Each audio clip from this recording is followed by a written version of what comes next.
and I'm here to give you a message about Passover and the ensuing holidays. We see that starting from the second night of Passover, we count for 7 weeks.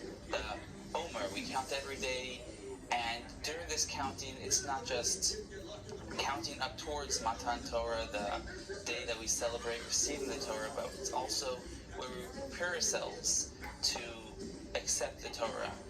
And this idea of preparation is a recurring theme we see in the Jewish faith, whether it's just 30 days before the holiday, making sure that we have the proper items to celebrate the holiday, or like we see by Elul, the last Jewish month of the Jewish year, we take a full month to prepare for Rosh Hashanah, the Jewish New Year. Same thing is similar to the 7 weeks of counting, preparing ourselves for Shavuos.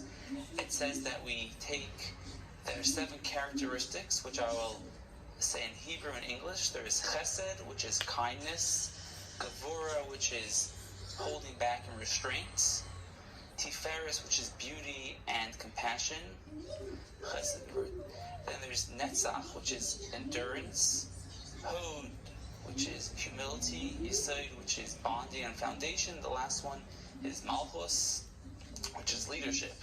And we take these different characteristics and find within ourselves how we can refine our being to be better people.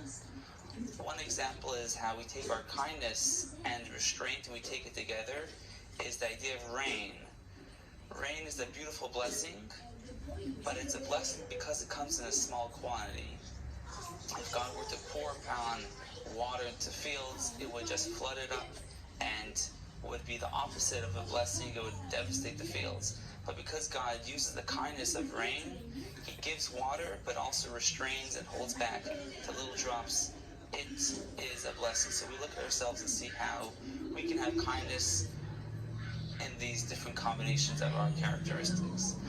Another thing is something that's a little bit easier to refine is our thought, speech, and action, which the mystics call it the garments of our soul. Just like a garment you can take on and take off and interchange it very easily, so too with our thought, speech, and action. For instance, if you take for a moment and think about a tree, whether it's a big sequoia tree or great oak tree, a palm tree, each tree has a very different look to it. The leaves are different. Some trees can produce fruits. You have apple trees and lemon trees. And now if you just pause for 1 minute, I'm sure when you woke up this morning you weren't thinking about trees. But as I'm talking to you about trees now, you can take your thoughts and aim towards thinking about what you would like to. So in the same process, when it comes to refining ourselves, we have the power to change our thought and to think about anything we want. We can think positive thoughts, thoughts of hope, thoughts of courage. And I just want to end off with the blessing that we should have a very, very happy and healthy Passover. We should try and remember to refine ourselves, use these 7 weeks, starting from the second night of Passover all the way to Shavuos, to look at ourselves and see how we can be better people and how we can change the world. So, greetings and blessings and all the best. Shalom.